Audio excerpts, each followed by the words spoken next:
My name is Atinga, and today we are having our beautiful guest. Hi, I'm Fazai. Wow. How are you doing today, Faza? I'm good, thanks. How are you? I'm fine, thank you. Today we want to talk about our experiences in terms of stereotyping in the community. How do you think stereotyping influences people and the society? To begin with, I just feel like stereotyping leads to limitations because a person already has a conclusion on how you are, on who you are, without even having an interaction with you from a personal level. So the main thing that it actually does is create a box where there's not supposed to be a box. The first thing that people say when I mention that I'm Zimbabwean, they're like, oh, so you guys are well known for drinking. Wow, really? And then of course I'm like, well, yeah, but that's not the story behind it. Because when you look at the Zimbabwean history, or to be precise, I'm Shona, basing with the Shona culture, because that's what I'm mostly aware of. Drinking was used as a way of setting a pace. You know, so when you're about to have a conversation, when you're about to talk about something that's important, they'll use drinking. Be like, oh, I think if I take a shot, I'm gonna be at the same level as this person who's been drinking in the morning. And that way, when we're about to have a conversation, we're going to be on the same level. Wow, really? Yeah.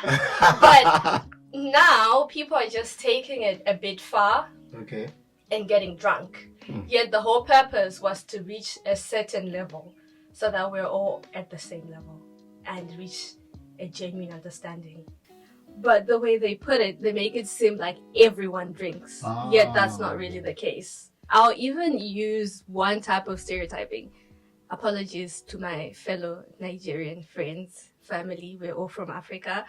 But one thing I found interesting when I was registering with my GP, you know, he gave me a form. And then he's like, oh, you need to fill this form and give it to us. I'm like, oh, perfect. I'll sign it. As I'm signing, you know, I get to the part about your race, where you come from. So there's American, Black American, and so forth. You reach where it says African. There's white African, there's black African, then there's Nigerian. Tell me why there's Nigerian on the side. Isn't a Nigerian African? And now my next question was, why is it different? Why is the Nigerian, why are Nigerians not classified as Africans when they're in Africa? Make it make sense. That's some sort of discrimination, which probably comes with the stereotyping, because as far as I'm concerned, the moment a person mentions Nigeria, again, I'm sorry, I love you guys, great people, my friend.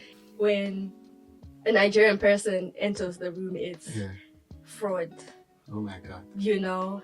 And it's, I don't have any Nigerian friends who are into fraud. But that's some sort of stereotyping. And if you do not make if you do not make it a point, or at least try to understand people in their individuality, then what are you doing? So how do you think we can tackle stereotyping in the community? I think the first thing, rather, you know how they always say charity begins at home? So I think it all starts from the household before it goes out there. And then from the household, it becomes an individual thing. In this case, you see something, you speak about it. Because I feel like the biggest problem that we have as a society is to keep quiet when something doesn't concern us. You know how if someone, let's say for example, the Liverpool City Centre, if someone comes to you and needs help with something, as long as it has nothing to do with you, what do you usually do? The first thing you do is walk away. You see something happening, you don't want to be a part of it because you're scared or worried that you might be caught in the crossfire, you might be a participating act. So I think it's the same mentality that we also need to put, but on the basis that if you see something, speak against it. Because stereotyping is all about limiting, and it's all about belittling people.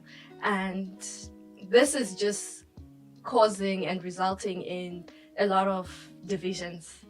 That comes to my third questions about how do stereotype impact the opportunity available to various group of people in terms of interaction, in terms of education and job opportunity. Do you have Job opportunities is probably the first thing that I'll look at, because imagine you write your CV, or you go on a particular website, you're applying for a job, and then it asks about your nationality. No, it never asks about your nationality, but it's unfortunate. As a Nigerian person, I'm sorry, I'm using you guys because I feel like you're on the negative receiving end of all this, in terms of job opportunities. Okay. Now imagine you're filling a form and then it's asking about your ethnicity. Is that how you pronounce it? Ethnicity, yeah. Now imagine you're filling that form and you're writing it down, and then it gets to that part. You write Nigerian. If it has Nigerian, it has Black African, it has American or whatever. Who do you think they're going to pick first for their interview or for their choice? For starters, Nigerians are said to be fraudsters. And then now you put in your paper and it says, see? But in actual fact, they don't really know you as an individual, but they're basing on a collective result or on past experiences. So it basically then comes back to discrimination, and automatically you're not their first choice. That makes sense. Thank you very much. This is the end of the. What do you want to give a shout out to Zimbabwe people out there watching this video? Hi guys, Muribo Salibonang. I just had to put in a few Shona and Ndebele words. I'm not that fluent in the Ndebele sector, but this is the end of today's episode. So you will catch us in the next one. Thank you.